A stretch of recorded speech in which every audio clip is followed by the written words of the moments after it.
HiJinx here, my silent shrooms. Like, comment, and subscribe to keep the channel growing for games, news, and lit reviews. Let's take a look at Volume 3 of DanMachi, or Is It Wrong to Try and Pick Up Girls in a Dungeon, Volume 3 by Omori Fujino. First, let's start off with the plot of DanMachi Volume 3. It starts with Belle and Ina, the attractive guild guide, choosing some armor. Belle finds a full set of Wealth Gorozo armor that matches his finances, crammed in a box like a pile of trash, and buys the set while Ina teasing Belle for saying he loves her and forces him to accept a gift of armor, telling him adventurers never know when they will die. Lilly, a supporter for adventurers, shows up offering her services to Belle, and he learns she is an animal or dog person and decides to pet her ears to confirm. Belle getting a little touchy-feely there, embarrassing them both. He learns adventurers consider her weak and she is barely scraping by and is part of the Somalia family, which seems to have little use for their tiny supporter.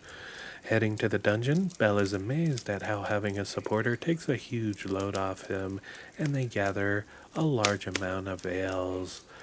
Later, Belle checks in with Ina, and she has some concerns about the Soma family and an undercurrent to be careful dealing with their members, who always seem to need more money, and the familiar deals in wines and spirits, and they always seem on edge. Ina notices Belle no longer has his precious knife, and Belle runs off crazy in a fit to find it.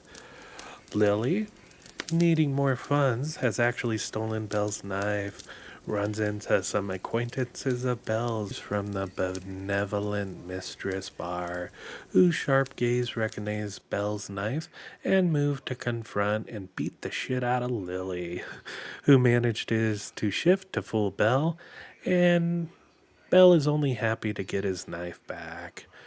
Meanwhile, Hestia is getting drunk off her ass, working so hard to pay off the loan for the knife, while Belle seems to be running into all sorts of other women, driving Hestia nuts as she drinks her problems away.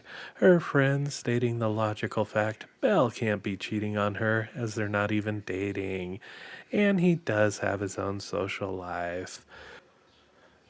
Belle, with some cash, wants to grab some food with Hestia to say thanks, and Hestia's brain explodes and she brags to everyone she knows about the date, in the end ruining it as their date is crashed, as the mob wants to check out Belle, forcing them to run to escape the mob. Late and coming to the end, later in the dungeon, Lilly is forced to pull out a magic weapon, an expensive and limited life weapon that few blacksmiths can make, to save his life as he overextends and almost gets himself killed. Volume 3 seems more like a filler, with just a few things happening. A couple highlights. I love the mystery of Lilly and the tiny supporter, and the mysterious Soma family. Also seeing how adventurers treating supporters as winklings, not good enough to be adventurers, thus shaping Lily's view and molding her own hate-filled motivations and why she stole Belle's precious knife. Another highlight on Hestia's one-sided romantic view, which has been shaped in her head without speaking to the clueless Belle, which looks to provide some very explosive entertainment down the line. It seems like a basic harem romance manga, but there are hints of deeper motivations with the backstory of each girl drawing you in. Hopefully their stories continue to evolve without falling into boring tropes, so you can root for each of them to catch Belle's eye. And I also hope the world building continues to go deeper. I like the first two volumes more. I'd rate this volume 3 out of 5, an okay and average volume.